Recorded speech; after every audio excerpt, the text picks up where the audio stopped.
ಒಟ್ಟಂತೂ ಪಾಯಸದ ಪದಾರ್ಥ ಎಲ್ಲರೂ ಸ್ವೀಕಾರ ಮಾಡಿದ್ದಾರೆ. ಸುಮಾರು 1 ವರ್ಷದ ಅಂತರದಲ್ಲಿ ಮೊದಲಿಗೆ ಕೌಸಲ್ಯಾನಂದವರ್ಧನನಾಗಿ ರಾಮಚಂದ್ರ ಹುಟ್ಟಿದ್ದಾನೆ.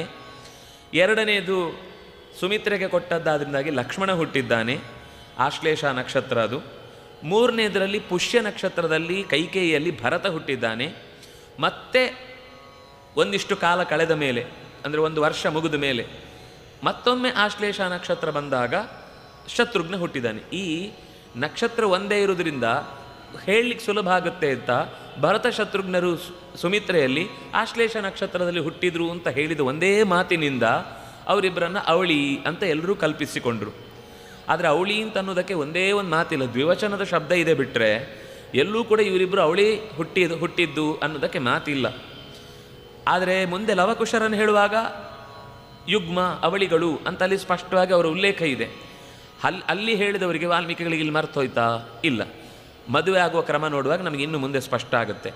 ಅಂದರೆ ಇದೇ ಕ್ರಮದಲ್ಲಿ ವಿವಾಹದ ಕ್ರಮವೂ ಕೂಡ ನಡೆಯುತ್ತೆ ಅಂತ ಅನ್ನೋದು.